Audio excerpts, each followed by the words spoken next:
Toka. Toka kwenye nyumba yangu wewe mtoto. Nimesema toka.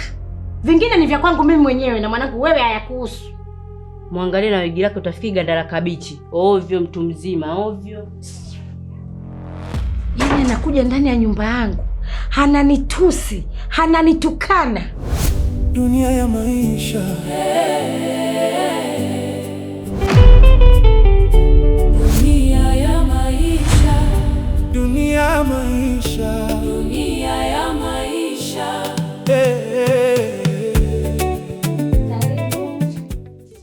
Asante. Mungu wangu.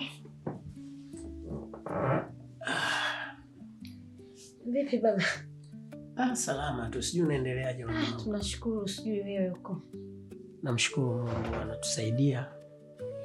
Baba tupo, vipi maendeleo? Mtoto akusumbui kuhusu mama yake? Mama, unajua tunapitia katika kipindi kigumu sana.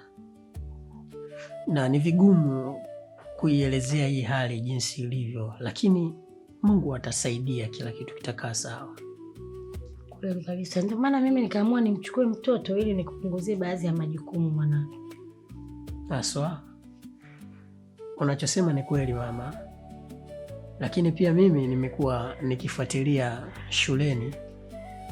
Unajua kabla mke wangu kufariki, kuna jambo aliliacha ambalo lilikuwa halijakamilika kuhusiana na masuala ya ufadhili wa mtoto. Kwa hiyo nimekuwa nikifuatilia ili nione lile swali litafikia wapi. Sawa, hilo mimi nalijua. Mwanangu kabla ya kufariki alinigusia kidogo kuhusu hilo swala. Kwa hiyo nina imani kila kitu kitakaa tu sawa. Hilo hata usihofu. Sawa, hamna shida mama. Karibu sana mwanangu, tupo. Asante. Lakini mama, kuna kitu nataka nikizungumze, kwa sababu naona kabisa hakijakaa sawa. Jambo gani tena? Na kama sitokwambia, naona kabisa kitanivuruga akili yangu. Hivi karibuni nilionana na rafiki yake na marehemu mke wangu. Nilionana naye na ameniambia jambo ambalo limesababisha sintofahamu. Yaani mpaka hivi ninavyozungumza, yaani sielewi imekuwaje, lakini sasa ni bora nikakuuliza tu. Na naamini nikiongea na wewe jambo linaweza likakaa sawa. Amesema aliwaona wewe mke wangu na mwalimu mkitoka hospitali.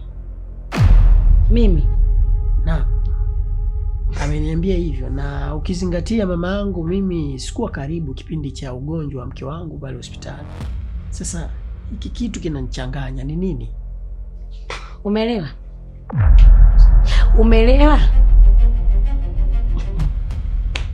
Hivi wewe, si nilikuonesha kaburi la mke wako wewe? Ushalewa mipombe? Naongea na wewe, umelewa mipombe yako? Unaletea ujinga ndani ya nyumba yangu? Yaani umetoka huko kwako ulipotoka, uje uniulize maswali hayo mimi? Kwa hiyo mimi ni mama mpumbavu? Niyapange maneno kabisa nitangaze mwanangu amekufa wakati yuko hai? Kwa wewe unajiona una akili sana kuliko mimi, mama ambaye nimezaa, mwenye uchungu na mtoto wangu. Kwa mimi ni mama mjinga, sina uchungu na mtoto wangu mimi? Yaani unanikumbusha uchungu wa mwanangu ambao nilishaanza kusahau. Unanirudishia nyuma machungu ya mwanangu. Unaniletea mimi upumbavu wako. Unakuja kunikumbusha kifo cha mwanangu. Mimi nisingizie mauti wa mtoto. Usiletee pombe zako. Kama umerudia mapombe yako, haya mapombe unakunywa huko mtaani, usiletee ndani ya nyumba yangu. Tumeelewana? Sitaki ujinga mimi.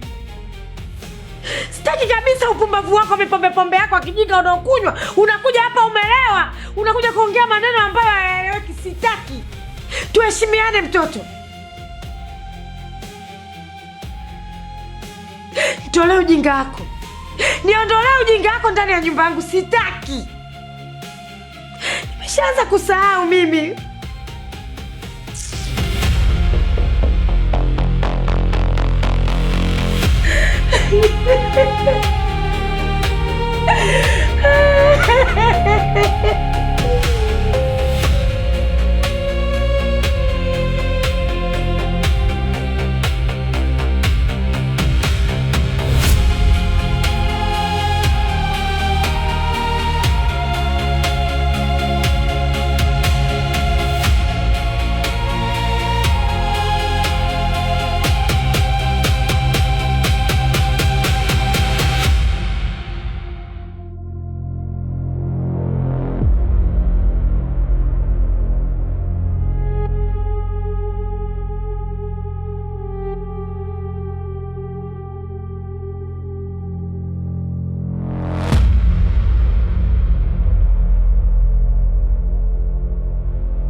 Mwanangu Chaudele,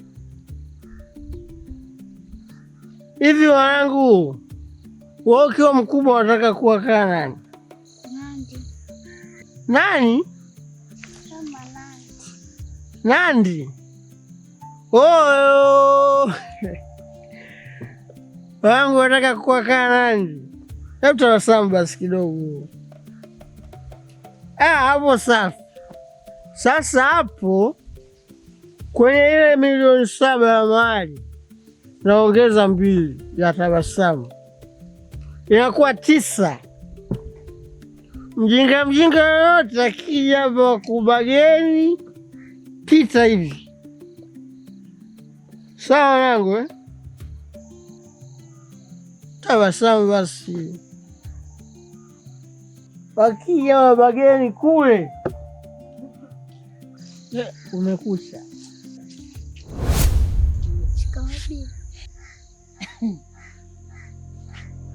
Yaani we Mbaraka, hii ndio kazi unompa mjukuu wangu? Yaani ndio maana nakwambia niletee mjukuu wangu, mtamleta. Kumbe unamfanya Suzi ya usigari wako. Hivi ni mkubwa, wewe una likizo ya maneno. Yaani kuongeongea hata kupata likizo una. Kweli mlevi ni mlevi tu, anaga samani. Unalewa ovyo mipombe yako, unaitapikia minguo, unaikojolea. Suzi ndio afue. Suzi huyu ni usigari huyu. Yes. Suzi acha kufua hiyo miguu, acha. Suzi. Jo. Suzi fua, nikwambia mimi babako. Afue na hata subutu tena kufua minguo yako, fua mwenyewe. Naondoka naye, Suzi naondoka naye. Ndio kazi anazokupa babako. Umfulie minguo yake. Amelewa, ametapikia, sijui amekojolea, wewe unafua. Hivyo una akili mpumbavu wewe, mjinga wewe. Kachukua nguo. chukua nguo zako tuondoke. Unampeleka wapi sasa mwanangu? Unampeleka? Naenda naye kwangu, naenda kumsomesha. Uso kama wewe unaolanika wewe. Unampeleka wapi? Usiniseme mbele ya mwanangu. Mimi mbona kunisema mbele ya mwanangu sitaki. Unakaa mbele ya mwanangu kabisa. Yaani Suzana naondoka naye. Naondoka naye. Hatorudi tena. Sasa unampeleka wapi? Kusoma. Unampeleka kusoma mwanangu? Wewe ni mkubwa wewe. Wewe ni mkubwa, sitaki umpeleke wangu kusoma. Umpeleke kwako. Suzi wangu. Asikupeleke Musoma. Na wajua. Kwa nataka mbegu za ajabu hapa. Nimkute kwako huyu mkubwa, sitaki ujinga ya wisu. Ya Deges. Huyu mkubwa kila siku ni maneno tu anabwata. Haina shida, hapa angekula nini? Sabu. Sikai kwanza ushani. Suzana mjukuu wangu. Nikuuliza kitu. Tanjibu. Hivi nyumbani ulikuwa unaishi vipi na yule babako? Alikuwa kuchapi? Vile alivyokuwa analewa akirudi akupigi? Ndio. Usinifiche. Na vile akirudi anazurura amelewa, ulikuwa unakula wapi? Nauza karanga. Unauza karanga? Hizo karanga unauza unapata bei gani? 1,000 Suzi, kweli? Pole mjukuu wangu. Ushakuja hapa kwa bibi yako sasa uenjoy. Na hata ukikutana naye huko kataa. Babako sio mtu mzuri.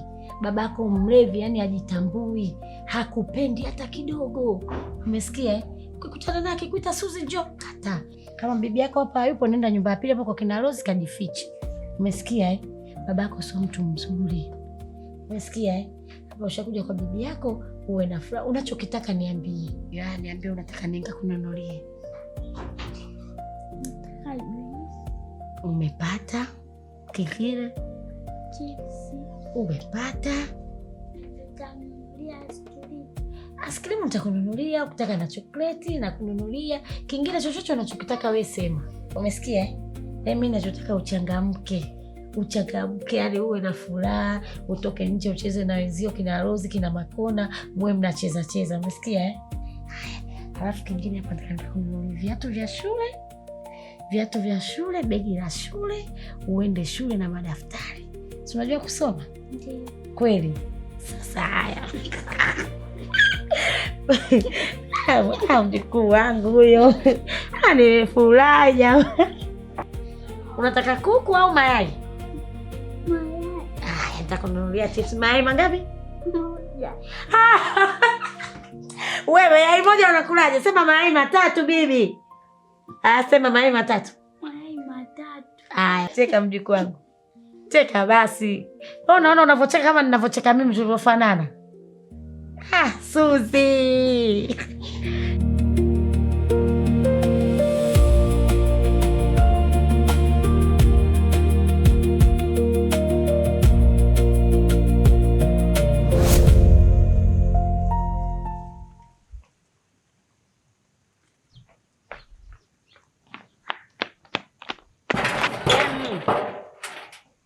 Shem.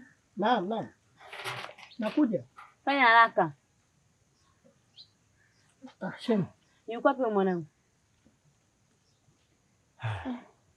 Mlete mwanangu, anaumwa. Yuko wapi jamani? Unajua Shem, naomba unisamehe kwanza kidogo kwa ile ambayo limetokea. Sawa, nishakusamehe. Naomba nitie huyo Suzi ndani jamani. Kwa kifupi naomba tuongee kwanza. Ni vyema tukakaa pale tuongee vizuri kabisa. Mbona kama unanichanganya? Wala sikuchanganya, utajua kila kitu. Ndio tuongee mara moja. Karibu.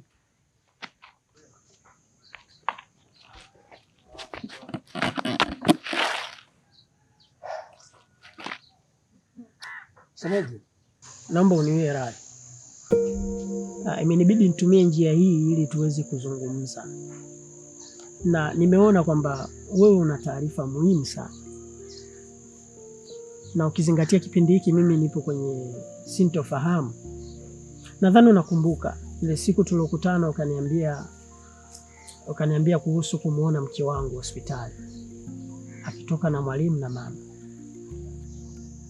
Sasa mimi toka siku ile inawezekana kama ulifikiria mimi nimeelewa, lakini ile swali libaki kwenye fikra yangu na nikapata maswali mengi sana, kwa sababu mimi najua mke wangu amekufa. Wewe unakuja unaniambia kwamba mke wangu ni mzima. Nikaona hapana, nikutafute ili tuweze kuongea. Kusema ukweli mimi mwenyewe sielewi kama ambavyo uelewi. Maana wewe unaniambia kwamba Jodati amefariki, wakati mimi ninachokijua ni kwamba Jodati mzima kabisa, na tangu kile kipindi ambacho yeye alipata ajali mpaka hichi kipindi sasa hivi, kama sio kupona kabisa, basi ana unafuu mara 100. Ndio hicho mimi kilichonipa maswali, na wewe ndio unaweza ukanifungulia kwa asilimia fulani. Kama umenifungua macho sasa, naona unaweza ukanionyesha na njia. Nikiafikiria maongezi yako na matukio ambayo nimeyapitia hivi karibuni, kuna picha naipata, kwa sababu mama mkwe alinipigia simu akimtaka mjukuu wake, na kwa bahati nzuri alikuja akamchukua. Acha bwana. Alikuja akamchukua mjukuu wake hapa, lakini kabla ya kuja kumchukua hapa, mimi nilienda kumtembelea nyumbani kwake, na alinihusia sana kuhusiana na mtoto. Unaona, baada ya kuniambia yale, mimi nikamuuliza swali kuhusiana na lile jambo ambalo umeniambia wewe. Baada tu ya kumuuliza lile swali, alibadilika, akawa na hasira, akanitukana. Hivyo mimi sikumjibu chochote, kanibidi tu niage niondoke zangu. Lakini cha ajabu, nikiwa zangu njiani nikakutana na yule mwalimu wa Suzi. Nikakutana naye njiani. Sasa nikashangaa, huyu mtu mbona anaelekea maeneo yale ya kule kwa bi mkubwa pale kwa mama. Basi ikabidi nimfuatilie nyuma. Huwezi amini shemeji, nafika tu namuona kwa macho yangu red handed ameingia pale kwa mama mkwe. Basi pale mimi nikapata maswali, ndio nikavurugwa zaidi kutokana na maneno yako yale. Nikaja nikaunganisha, nikaona hapana, lazima nikutafute. Swala la mke wako na mwalimu kuhusu mtoto shule nalifahamu, lakini shemeji yangu, nikutoe tu wasiwasi kwenye hili swala. Sijui nikwambie nini, lakini nakumbuka kile kipindi ambacho hamjafilisika, mlinisaidia sana shemeji. Mimi naomba nikuahidi kitu kimoja, kwenye hili swala nitasimama na wewe mwanzo mpaka mwisho, mpaka tujue ukweli, maana na mimi nashindwa kuelewa. Kafariki mzima, yaani nachanganyikiwa. Mimi kiukweli nitashukuru sana kama utaamua kunisaidia hivi. Alafu shemeji, ngoja kwanza. Wakati unapewa hizo taarifa za msiba, ulishiriki na wewe kabisa kwenye kwenda kumzika Jodati makaburini huko msibani? Ulishiriki moja kwa moja? Hapana, kwa sababu kipindi mke wangu akiwa yupo hospitali, mama mkwe mimi tulikuwa kama paka na chui, na ikafikia hatua akanizuia kabisa nisisogee hospitali. Kwa hiyo siwezi kusema kama mimi nilikuwa nikishiriki moja kwa moja hata kufika pale hospitali kumuona mke wangu. Ni vipi nitahusika kwenye kuzika? Hiyo ndo mbaya shemeji, yaani hiyo ndo mbaya kabisa. Lakini mimi nikutoa wasiwasi shemeji yangu, yaani uwe na amani. Ili swala nitahakikisha mpaka tunajua ukweli ni upi, maana haiwezekani tubaki kwenye kizungumkuti. Lazima tufahamu mbivu na mbichi, kama kazikwa kama mzima. Yule aliyokuwa ni mzimu au ni nani? Lazima tujue. Basi mimi naomba tu nisaidie kwenye hilo, tuwe pamoja, tuendelee kupeana taarifa. Haina shida shemeji yangu. Sawa.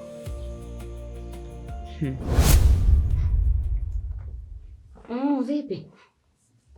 Sasa ndugu wangu, nilikuwa nakwambia hivi kuhusu ile mambo yetu ya vikoba. Mimi nikichukua kinakuwa kikoba cha 4. Kwa hiyo hapo ni wewe wako nistiri mimi ndugu wako. Ila nilikuwa naomba bibi Nurudini usimuingize. Usimuweke shoga yako. Mimi nakutegemea wewe. Tena. Subiri Tabu, nitakupigia shangazi, nitakupigia, kuna mtu anapiga hodi. Karibu.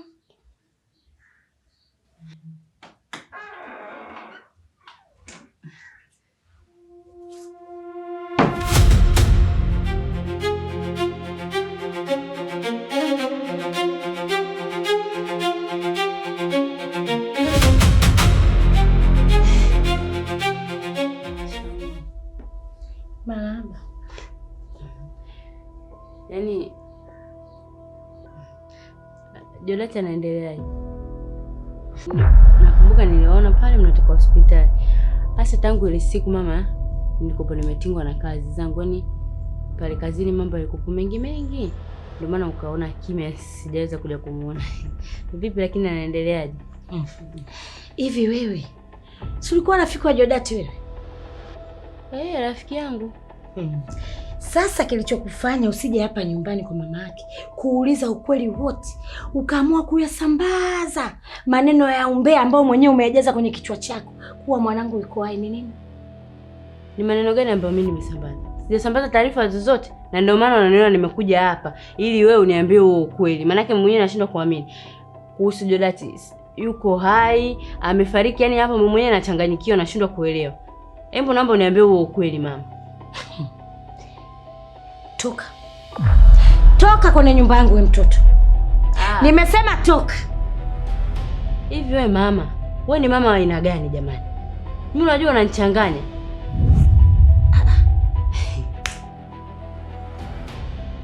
Na wasiwasi na wewe. Inabidi tuanze kukufuatilia. Kama sio unataka kumtoa binti yako kafara wewe, sijui. Wewe umekuwa nani wa kuniuliza mimi maswali ya ovyo ovyo kwenye nyumba yangu? Umekuwa kama nani? Maana kila unachoulizwa unang'aana hapo unang'atangata maneno, taarifa zako hazieleweki, unahangaika, utafikiri una majipu, unataka kutaga. Wewe mama vipi? Unatoka utoke. Nimesema nyanyuka, ondoka nyumbani kwangu. Vingine ni vya kwangu mimi mwenyewe na mwanangu, wewe hayakuhusu. Muangalie na wigi lake, utafikiri ganda la kabichi. Ovyo mtu mzima, ovyo. Yeye anakuja ndani ya nyumba yangu, hananitusi, hananitukana. Dunia ya maisha. Dunia ya maisha. Dunia ya maisha.